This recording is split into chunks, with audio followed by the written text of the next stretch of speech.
আগামী 22শে জুলাই থেকে শুরু হচ্ছে রাজ্যের ঐতিহ্যবাহী খার্চি পূজা ও মেলা।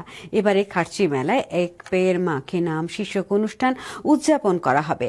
আজ এক সাংবাদিক সম্মেলনে এই কথা জানান মেলা কমিটির চেয়ারম্যান বিধায়ক রতন চক্রবর্তী। তিনি জানান, মেলার দিনগুলিতে প্রতিদিন প্রায় 1000 গাছের চারা বিতরণ করা হবে।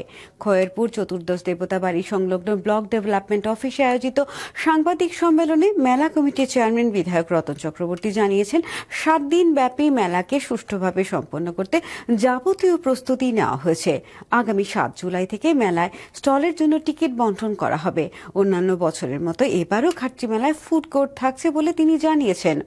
মেলার দিনগুলিতে যাতে প্রত্যন্ত এলাকা থেকে জাতি জনজাতি অংশের মানুষ সামিল হতে পারেন তার জন্য বিশেষ বাস চালানোর উদ্যোগ নেওয়া হয়েছে বলে তিনি জানান। বিশেষ ট্রেন চালানোর জন্য রেল মন্ত্রকের কাছে চিঠি পাঠানো হয়েছে বলেও তিনি জানিয়েছেন। টিকিট বিক্রি শুরু হবে আর 19 তারিখে লটারিটা হবে সেখানে কৃষ্ণমালা মঞ্চের সামনে।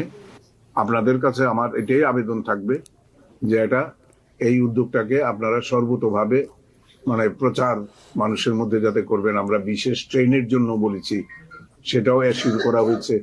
টিআরডিসির গাড়িগুলো ভেতরে যাওয়ার জন্য আমরা আহ্বান করেছি, যেমন মান্দাইয়ে আছে, কুমলুঙে আছে, তারপরে ওইদিকে আছে, টাকারজোলার দিকে আছে। সেই সমস্ত জায়গায় গাড়ি যাবে এবং স্পেশাল ট্রেনের জন্য আজকে আবেদন করা হচ্ছে। তো সব মিলিয়ে একটা সবার সম্মিলিত উদ্যোগটা এখানে প্রতিফলিত হবে।